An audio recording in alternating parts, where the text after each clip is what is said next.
Welcome back, everyone. We're continuing the collection series of what guns are in my collection, as I had a request to update my older collections videos, and we're starting to get into the bigger collection, so I'm going to break them down quite a bit to make these videos a little bit shorter.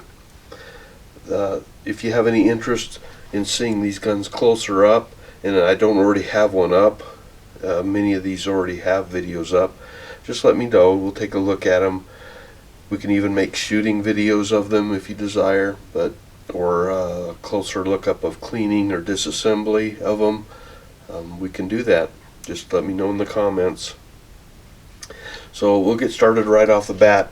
Now, the first one I threw in here, it's not really a revolver, it's a single shot, but since it is black powder in a more modern configuration, I thought I would throw this little Flowbert in. Now, I've done a video on showing this.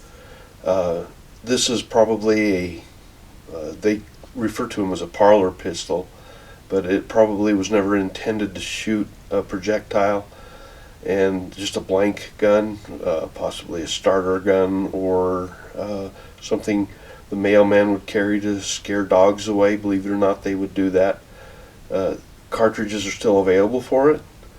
I would shoot nothing more than blanks through this one. 6mm Flowbert blanks are still available. I even have some. This one was probably built, I found a date code, and I believe it's about 1883. They were invented as parlor guns or starter guns and things of that nature. No sights on this one. Some of them did have sights, some of them had longer barrels, some of them got pretty exotic. Incidentally, all these have been checked and are clear of any ammunition. As you can see, there's how this one would load. Even has an extractor.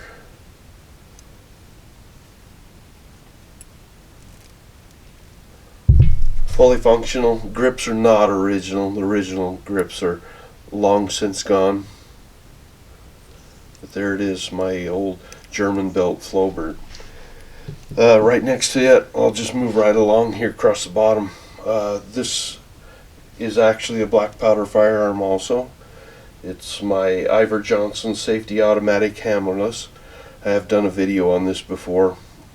Even though the condition looks fairly decent, the nickel plating's all present, it did not receive a lot of care as it went through life, and the unfortunate aspect of it is the bottom of the barrel's been corroded out, and it probably would fire. Might be able safe to do so with gloves on, but I'm not going to chance it, not going to do it.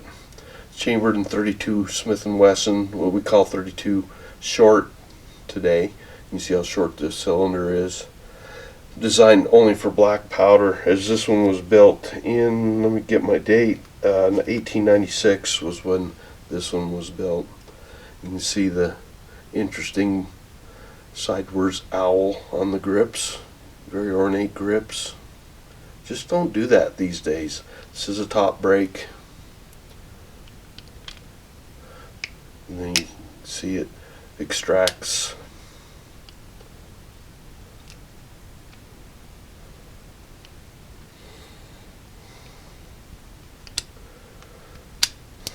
But there it is, the Iver Johnson safety automatic. The safety comes in with the safety on the trigger there, and the automatic is the automatic ejection in the top brake. As I said, I've already done a video close up on this one. Super interesting gun. Iver Johnson was actually a bicycle manufacturer.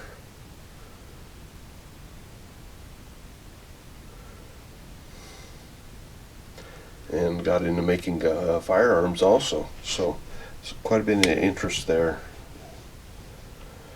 Next, we'll move on to the big revolvers. First, right off the bat, we'll bring out, these are replicas, of course. I don't have any originals in these. We'll start right off with my Uberti built 1848 Army or otherwise known as the Colt's Dragoon. Uberti does a very fine job, very fun to shoot. A massive handgun. You can see if we bring the Flowbird up, the Flowbird is barely the same size as the cylinder on this firearm. I do have revolvers that are even larger than this one. This was probably the most powerful handgun, this one and its predecessor, the Walker, until the .357 Magnum was invented, actually, in the 50s. They do a very good representation. Engraving is nice. See my fingerprints, I'm getting it all fingerprinted up here. So that's it, the 3rd Model Dragoon, 1848 Army from Uberti. Now, as I mentioned before, all these guns are safety checked and deemed unloaded before I handle them. Next, we'll get the other Army out here. This is actually a Pt.1 made Colt 1860 Army. You can tell the Army from the Navy version. Army, of course, 44 caliber, Navy 36 by this step cylinder to handle the larger ammunition, the larger balls or bullets, whichever you're shooting out of at the moment. This is also very well built by, as you can see, for the focus, by Pt.1 from Italy. Works like a charm though. Had absolutely no problems with this firearm at all. It is designed to accept a shoulder stock. That's what that is for, and then these 2 extra screws here. Possibly someday I'm going to get a shoulder stock for it. They were kind of not very well liked when they were made, but they're quite expensive to purchase today. So there it is, the Colt 1860 Army. Okay, next we'll switch gears. This is another Army. It's another 44 caliber firearm. This is also made by Uberti. This is the 1858 Remington. Now this one does have, as you see, I've featured this before, does have a cartridge conversion in it to shoot 45 Colts in it, very mild loads. In fact, I load black powder cartridges to fire through this gun. The Remington's very elegant with that nice web on them and the rounded grips here. You can see that's different from the Colts. Again, a very fine example. They do a wonderful job in these reproductions.